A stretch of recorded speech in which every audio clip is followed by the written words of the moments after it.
पिछले टर्न पर आपको ये उत्तल दर्पण तक यानी गोली दर्पण के प्रकार आपको बताए थे कि 2 प्रकार के होते हैं, अवतल और उत्तल। अब यहाँ एक चीज़ आती है कि प्रतिबिंब, इमेज। तो देखो इमेज क्या होती है, जैसे आपने सुबह अपना फेस देखते हैं, आप चेहरा देखते हैं, तो वो आपकी क्या है, उसमें इमेज है, प्रतिबिंब है।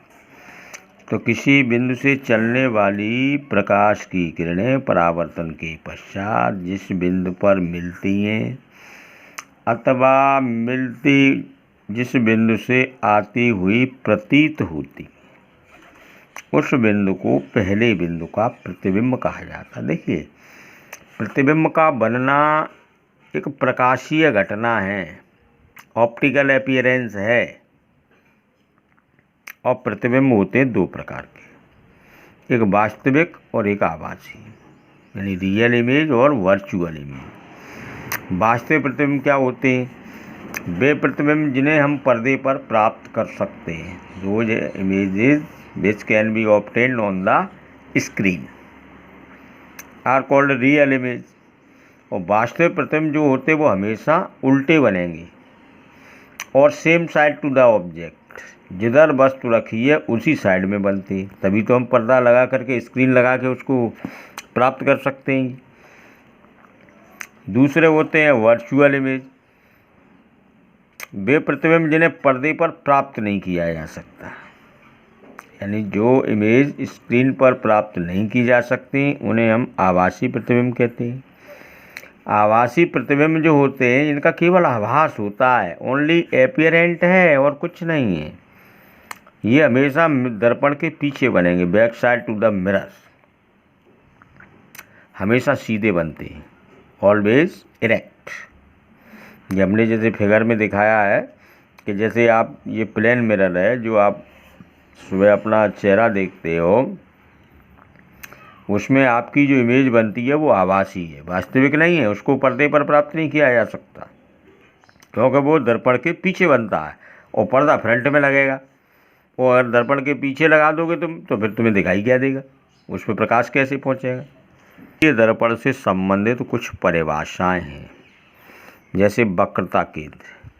हमने आपको उस दिन बताया था कि जितने गोलीय दर्पण होते हैं, स्फेरिकल मिरर, ये सब कांच के खोखले गोले से काटकर बनाए जाते हैं।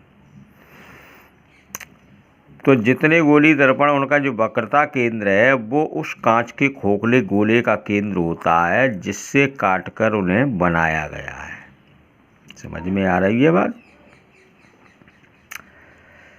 ऐसे ही दूसरा होता है वक्रता त्रिज्या, रेडियस ऑफ कर्वेचर। तो किसी गोली दर्पण की वक्रता त्रिज्या उस कांच के खोखले गोले की त्रिज्या के बराबर होती है जिससे काटकर उसे बनाया गया है। जैसे कोई बॉल ले लो कांच की खोखली, उसमें से कोई भी दर्पण काट के बनाओगे, चाहे वो उत्तल हो या अवतल। उत्तल या अवतल तो इस बात पर निर्भर करता है कि आप किस साइड पर पॉलिश कर रहे हो।